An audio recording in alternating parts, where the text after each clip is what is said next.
으로 가겠습니다. 누가복음 5장 15절 16절을 보겠습니다.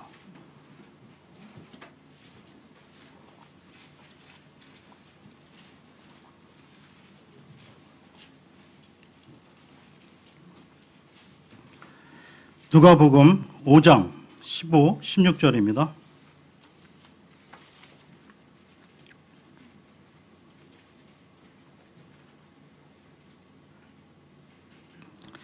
그러나 그분의 명성이 더욱 널리 퍼짐에 큰 무리들이 함께 와서 말씀도 듣고 또 그분을 통해 자기들의 병약함도 고치려 하더라. 그분께서 광야로 물러가사 기도하시더라.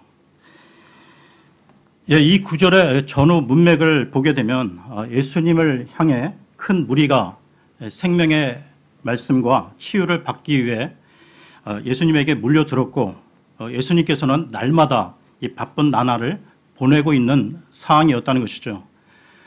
그럼에도 그때 예수님께서는 광야로 가셔서 기도하셨다는 것입니다. 우리 현대인들은 이 바쁘다는 핑계로 기도 생활을 게을리 하게 되는데요. 예수님께서는 바쁜 그 와중에도 항상 기도를 위한 시간을 따로 마련하셨다는 것입니다. 다시 말해 기도란, 예수님께 기도란 습관과도 같이 예수님께 기도는 아주 중요한 부분으로서 하나님의 아들이 아버지를 위한 사역으로 이 바쁜 와중에도 기도하기를 미루거나 게을리하지 않으셨다는 것입니다. 예수님이 날마다 기도할 수 있었던 것은 이 기도의 중요성을 알고 이에 우선순위를 두셨기 때문이라는 것이죠. 예수님을 포함한 우리 모든 이에게는 예외 없이 하루에 24시간이라는 시간이 모두 다 주어져 있는데요.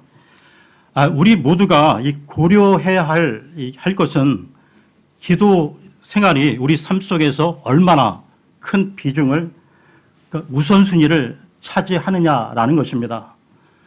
보통 바쁜 현대인들이 일과를 마치고 자신의 취미 활동이나 TV 시청 등 요즘 또 유튜브 많이 보잖아요.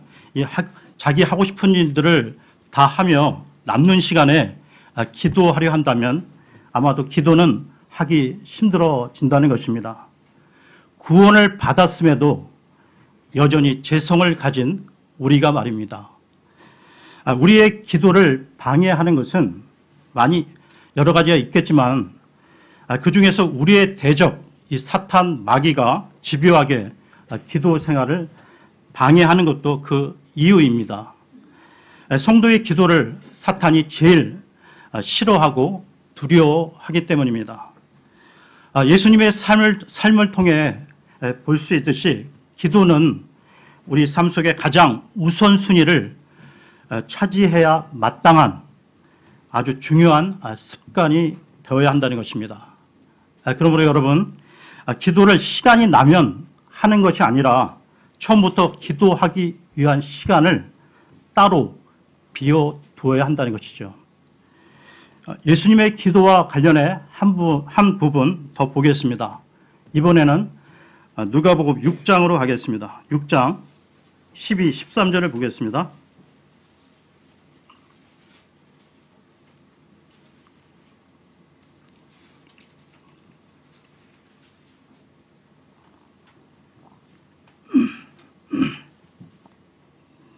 (6장) 12, 13절입니다. 그 무렵에 그분께서 기도하러 산으로 들어가사 밤새도록 하나님께 기도하시니라. 날이 밝음에 그분께서 자기 제자들을 부르사 그들 중에 12를 택하시고 또한 그들에게 사도라는 이름을 주시니라.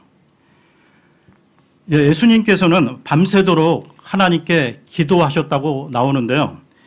정확히 그 기도 내용이 무엇이었는지는 기록되어 있지는 않지만 그 다음 날 중대한 결정을 내리셨음에 미뤄보아 12제자의 임명이 기도 제목 중 하나였음을 알 수 있습니다. 여러분, 예수님께서 어떤 결정을 내리기 전 하나님께 철야 기도를 할 필요성을 느끼셨다면 하물며 연약하고 부족한 인간인 우리들 또한 이런저런 선택과 결정을 하는 데 있어 당연히 하나님께 기도를 해야 하겠죠. 우리 자신의 그 제한된 지식으로 결정하기보다 전지전능하신 하나님께 최선의 방법이 무엇인지 간구하는 것이 당연하지 않겠습니까? 우리는 이 마태, 마가, 누가, 요한 이 복음 곳곳에서 예수님의 기도 모습을 볼 수가 있는데요. 이처럼 우리 주 예수 그리스도는 기도에 있어 훌륭한 교사이셨다는 것입니다. 예수님의 기도는 그의 생애 어느 부분에만 국한되어 있는 것이 아니라 그의 생애 전체에 걸쳐 나타나 있다는 것이죠. 예수님께서는 공적 사역을 시작하시면서 요단강에서 침례 받으실 때도 기도하셨고, 겟세마네 동산에서 로마 병정들에 의해 잡히시기 전 피땀 흘리시며 기도를 하셨습니다. 그리고 십자가상에서요, 마지막 그 운명 직전에 내 영을 아버지 손에 맡기나이다 라며 마지막 기도를 또 하셨죠. 예수님의 모든 삶은 초지일간 기도와 뗄래야 뗄 수 없는 삶을 사셨다는 것입니다. 그러면 예수님의 기도 자세와 이 모습과 관련해서 말씀 한 구절 더 보겠습니다. 히브리서로 가겠습니다. 히브리서 5장 7절을 보겠습니다.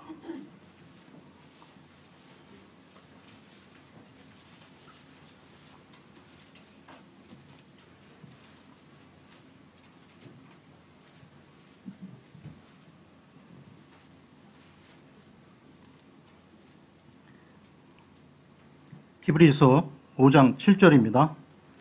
그분께서는 친히 육체로 거하던 때 자기를 사망으로부터 능히 구원하실 분에게 강렬한 부르짖음과 눈물로 기도와 간구를 드리셨고 또 친히 두려워하셨으므로 하나님께서 들으셨느니라. 이처럼 예수님은 겸손한 자세로 아버지 하나님께 나아갔으며 강렬한 탄식으로 기도하셨다는 것이죠. 또한 복음서에는 많은 사건들과 비유들이 나오고 있는데 예수님이 말씀하신 이 비유 및 사건들은 기도의 필요성과 중요성을 강조하고 있습니다. 마가복음 7장에 보게 되면 수로보니게 여인의 사건, 즉 개들도 자녀들의 빵 부스러기를 먹나이다 하며 주님께 강청한 그 사건도 간구의 중요성을 잘 설명해 주고 있고요. 누가복음 18장에 나오는 불의한 재판관과 가부에 대한 비유도 낙심치 말고 인내하며 끝까지 기도할 것을 말씀하고 있다는 것이죠. 이 부분은 직접 한번 찾아보겠습니다. 누가복음 18장 1절에서 5절을 보겠습니다. 누가복음 18장 1절에서 5절입니다.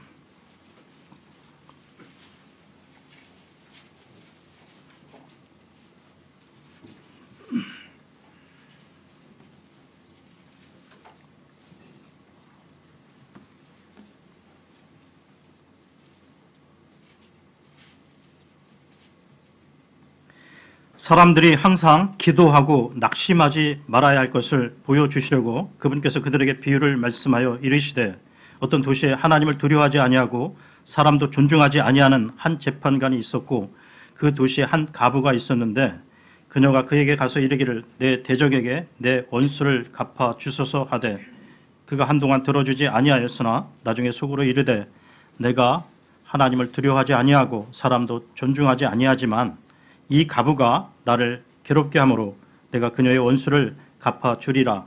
그렇지 않으면 그녀가 항상 와서 나를 지치게 하리라 하였느니라 하시니라. 예, 사복음서 가운데 누가복음은 예수님의 인성을 강조하고 있는 복음서인데요. 이 하나님이신 그 예수님에게는 기도가 필요치 않지만 이 사람으로 오셔서 인성을 입으신 예수님은 기도할 필요가 있었습니다. 유달리 그 예수님의 인간적인 측면을 많이 그려낸 누가는 기도하는 예수님의 모습과 기도에 대한 교훈들을 누가복음에 많이 담고 있다는 것이죠. 지금 읽은 불의한 재판관 비유는 불의한 재판관과 하나님을 대비하고 있는데요. 불의한 재판관도 들어주는데 긍휼이 풍성하신 하나님이 우리가 부르짖어 구하면 응답해 주시지 않겠느냐는 것입니다. 이 비유는 지속적인 기도의 중요성을 말씀하고 있는 것이죠. 그리고 다음에 이어지는 누가복음 18장 9절에서 14절까지 18장 9절에서 14절까지 나오는 바리새인과 이 세리의 비유에서는 겸손한 기도를 세워주면서 바리새인의 자기 중심적인 잘못된 기도를 지적하고 있다는 것이죠. 그리고 소위 오병이어의 기적이라 해서 예수님이 빵 5개와 물고기 2마리로 5,000명을 먹이셨는데요. 이 기적의 와중에서 행하신 예수님의 기도를 살펴보겠습니다. 먼저 이 내용의 본문을 보겠는데요. 이 오병이어의 기적은 4복음서 모두 나오는데 마태복음으로 가겠습니다. 마태복음 14장 15절에서 23절을 보겠습니다. 마태복음 14장 15절에서 23절입니다.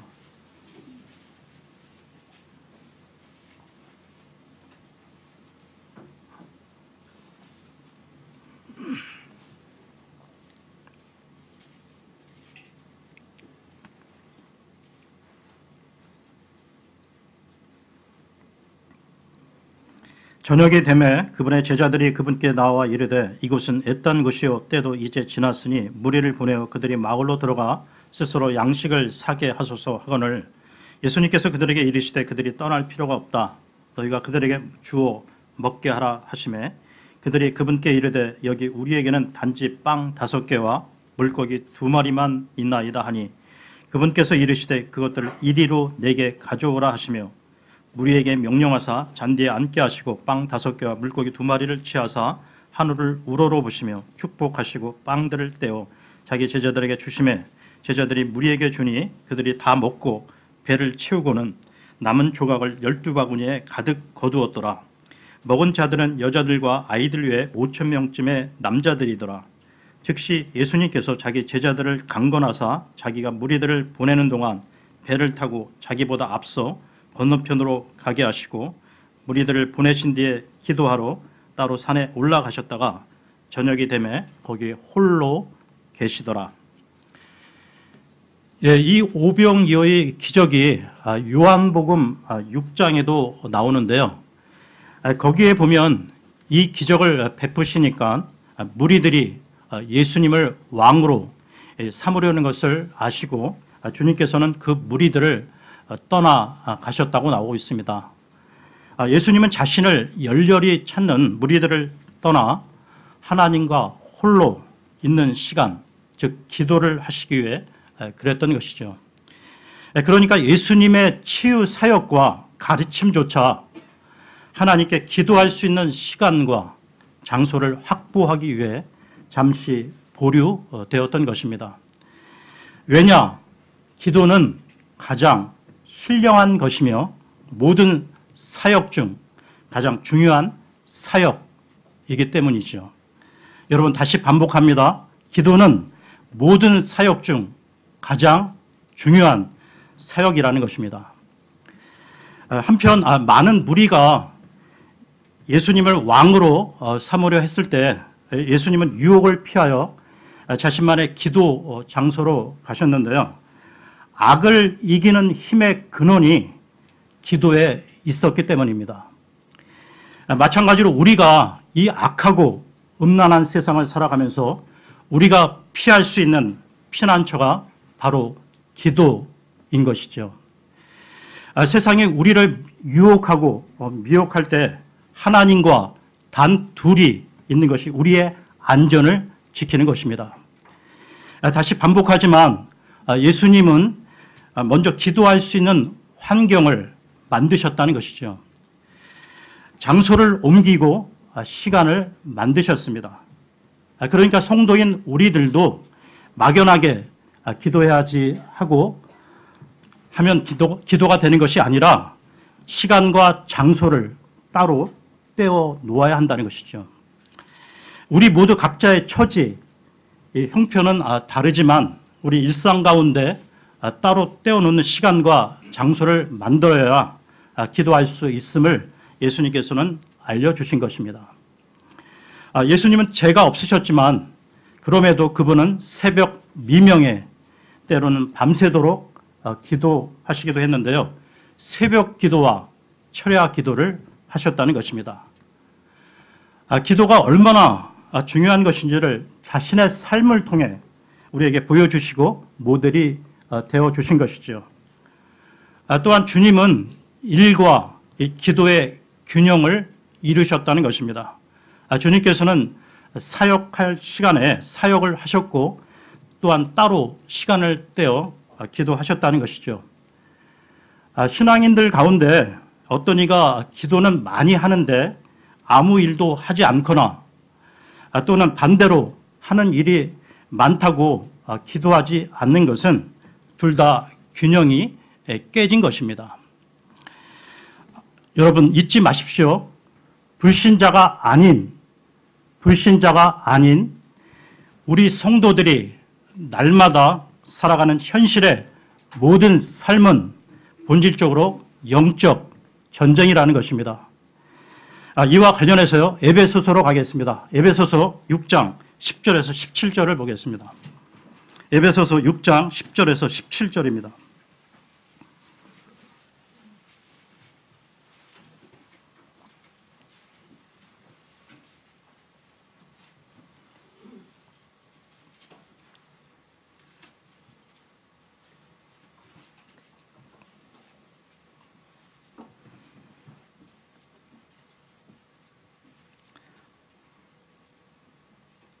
끝으로 형제들아 주 안에서와 그분의 강력한 권능 안에서 강건한 자가 되라.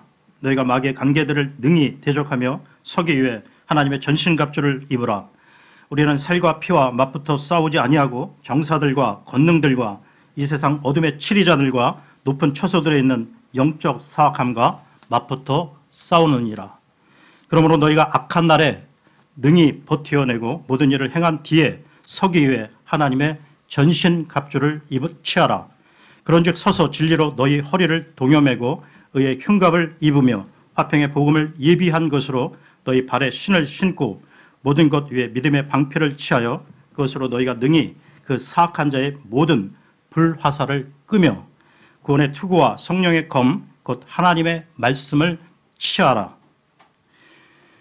그러니까 우리 성도가 싸워야 할 싸움은 사람들과의 그 하찮은 그 육신적 싸움이 아니라 악한 영들과의 영적 싸움이라는 것입니다.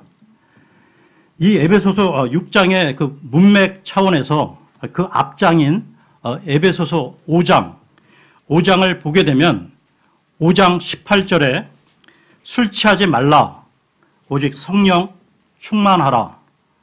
그리고 5장 22절에 아내들아 남편에게 복종하라. 그리고 5장 25절에 남편들아 아내를 사랑하라 하는 구절이 나오고요.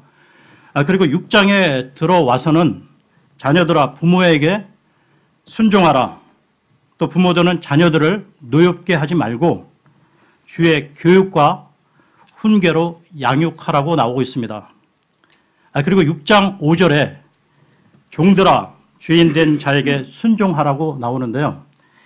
이런 말씀이 계속 나오다가 6장 10절 이후에 우리의 싸움은 악한 영들과의 싸움이라고 나오고 있다는 것입니다. 저는 술 취함이나 부부 사이나 부모 자식과의 그런 갈등이나 그리고 종들과 주인과의 갈등도 본질적으로 영적인 문제로 보는데요. 이런 여러 관계 속에서의 그 갈등을 인간적, 심리적 접근을 해서는 근본적으로 해결할 수 있는 게 아니라는 것입니다. 다시 말씀드려 이 세상에서 벌어지는 사람들과의 온갖 갈등은 본질적인 문제로 접근해야 하는데요. 결국은 그 이면에 역사하는 악한 영들과의 이기 때문에 그렇다는 것입니다. 사탄 마귀는 헬라어로 디아블로스인데요.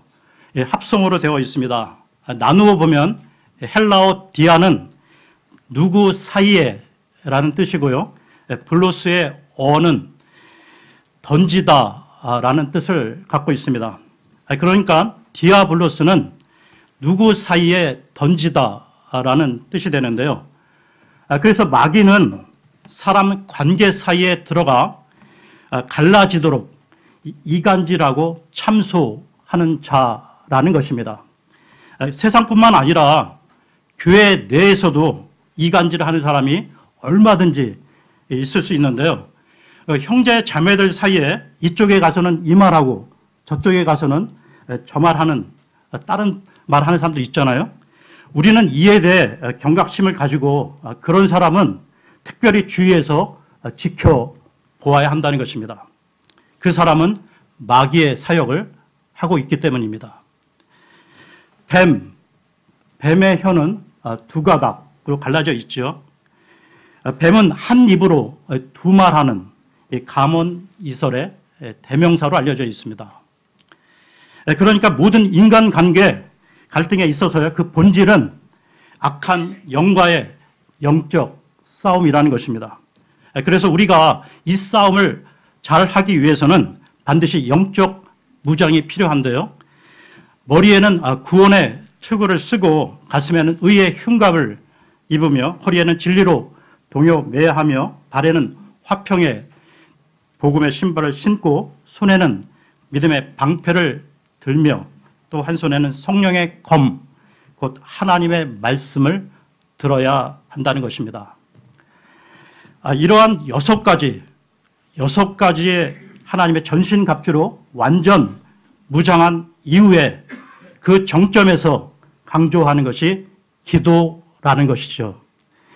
조금 전 에베소서 6장 17절까지 봤는데요. 6장 18절을 보겠습니다.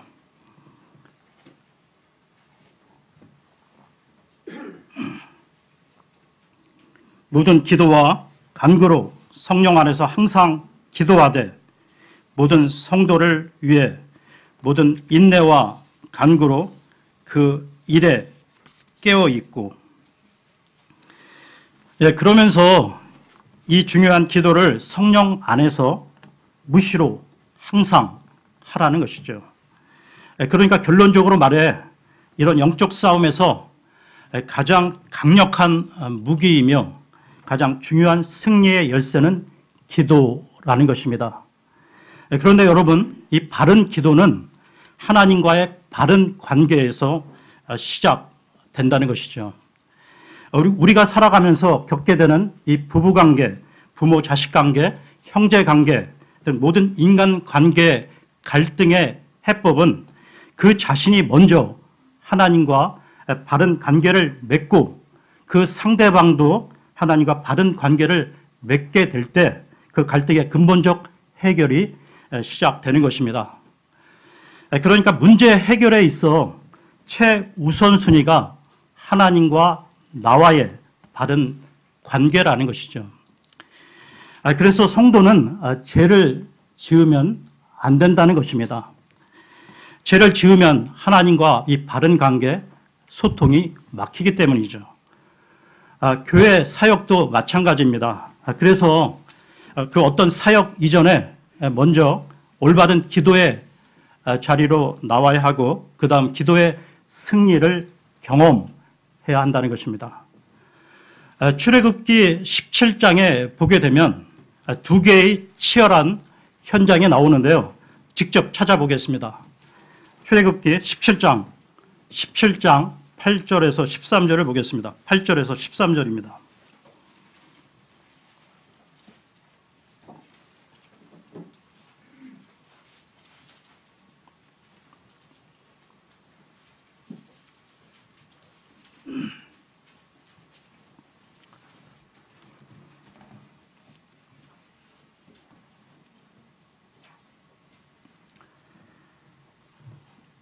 그때 아말렉이 와서 르비딤에서 이스라엘과 싸우니라. 모세가 여호수아에게 이르되 우리에게서 사람들을 택하고 나가서 아말렉과 싸우라. 내일 내가 하나님의 막대기를 내 손에 잡고 산꼭대기에 서리라 하매 여호수아가 모세가 자기에게 말한 대로 행하여 아말렉과 싸우더라. 모세와 아론과 훌은 산꼭대기로 올라갔는데 모세가 손을 들면 이스라엘이 이기고 그가 손을 내리면 아말렉이 이기더라. 그러나 모세의 손이 무거워지매 그들이 돌을 가져다가 그의 밑에 놓아 그가 그 위에 앉게 하고 아론과 훌이 하나는 이편에서 다른 하나는 저편에서 그의 손을 붙들어 올렸더니 그의 손이 해가 질 때까지 그대로 있더라. 여호수아가 칼날로 아말렉과 그의 백성을 무찌르니라. 여기 보시면 모세가 기도하는 현장이 있고요. 또한 여호수아가 이 아말렉과 싸우는 전투의 현장, 두 개의 현장이 나오고 있습니다. 11절에 모세가 손을 들고 기도할 때 여호수아가 이끄는 이스라엘이 승리했지만 손을 내리고 기도를 쉬면 아말렉이 승리했다고 나오고 있습니다. 여기에는 깊은 영적 원리가 담겨 있다는 것입니다. 우리들 또한 마찬가지인데요. 기도의 현장에서 먼저 우선적으로 기도할 때 우리의 삶의 전쟁터인 직장이든 교회 사역이든 삶의 현장에서 승리할 수 있다는 것입니다. 다시 말해 두 현장 중 기도의 현장이 더 우선적이고 더 중요하다는 것이죠. 왜냐? 승패가 여기서 결정되기 때문입니다. 그러면 에베소서로 돌아와서요. 6장 18절을 다시 보겠습니다.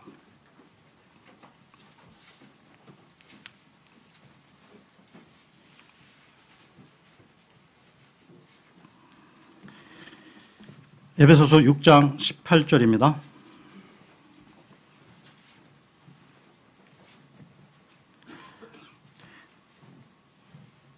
모든 기도와 간구로 성령 안에서 항상 기도하되 모든 성도를 위해 모든 인내와 간구로 그 일에 깨어 있고. 기도를 성령 안에서 해야 하는 이유는 내 의지만으로는 기도하는 것은 한계가 금방 오기 때문이죠. 예수님과 성령에 대해 기도 부분을 정리하면 우리 성도들에게 있어 이 본받아야 할 기도의 롤 모델은 예수 그리스도시며 우리 기도의 조력자는 성령이라는 것입니다. 성령은 우리를 소생시켜 기도하게 하고 기도할 때 도와주시는데요. 하나님께 받아들여지는 기도는 성령의 임재와 영감에 의해 시작해서 진행되어야 한다는 것입니다. 성령만이 우리에게 참다운 기도와 하나님의 내적 신비를 드러내 보여주기 때문이죠. 이와 관련해서 로마서로 가겠습니다.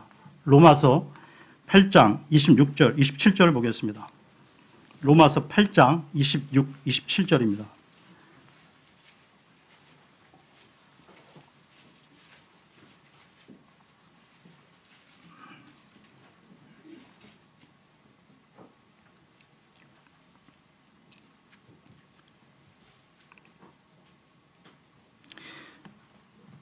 이와 같이 성령께서도 우리의 연약함을 도우시나니 우리가 마땅히 기도할 바를 알지 못하나 성령께서 말로 할 수 없는 신음으로 친히 우리를 위해 중보하시느니라.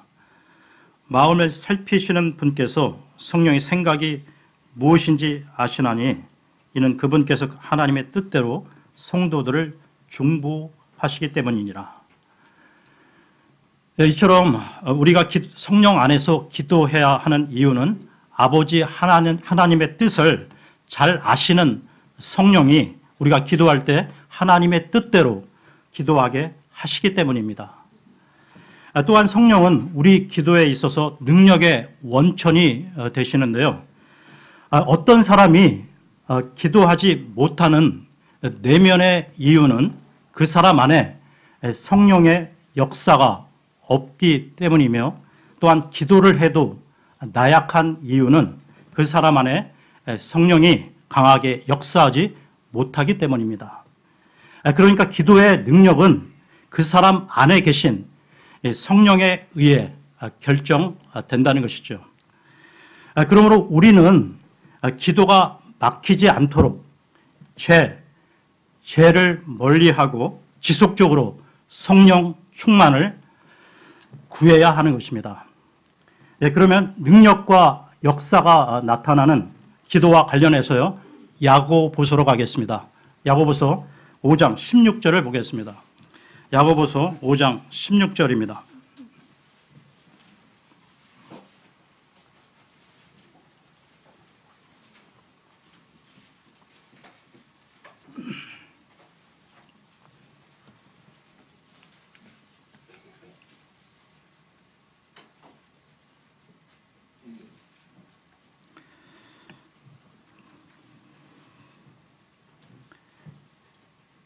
야고보서 5장 16절입니다.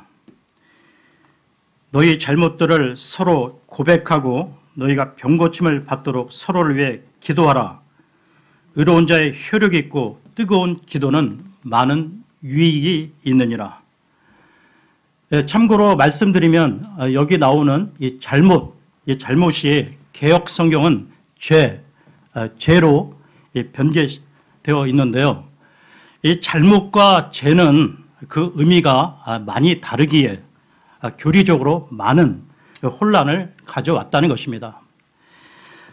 여기서 너희 잘못들을 서로 고백하라는 말은 기도하기 전 인간관계에서도 거리낌이 없어야 한다는 것입니다. 즉 남을 힘들게 하거나 서로 간에 앙금이 남지 않도록 서로 먼저 화해를 하라는 것입니다. 그리고 나서 중보 기도의 중요성을 언급하고 있는데요. 5장 16절 하반절을 보시면 의로운 자의 효력이 있고 뜨거운 기도는 많은 유익이 있다라고 말씀하고 있습니다. 이 말씀의 의미는 성령의 강력한 능력을 통한 기도는 엘리야의 기도처럼 크고 놀라운 능력이 나타난다는 것이죠. 여러분, 지금 이 시대의 교회는 라오디게아, 뜨겁지도 않고 차갑지도 않은 교회 시대를 맞이했습니다. 교회의 외형은 물질적으로, 육신적으로 부유해지고 편리해졌지만 영적으로 메마르고 나약해진 것은 기도의 자리를 등한히 하고 형식적으로, 의무적으로 마지못해 기도 생활을 대충 하기 때문이라는 것이죠. 그렇다면 우리 진리침례 교회의 영적 상태는 어떻습니까? 다시 말해 여러분 각자의 영적 상태는 어떻습니까? 저를 포함해서 우리 모두 다시 개인 기도와 가정에서의 기도, 교회에서 기도 모임들이 다시 회복되고 활성화되었으면 좋겠습니다. 그러면 오늘 말씀을 생각하시면서 잠시 기도하는 시간을 갖겠습니다.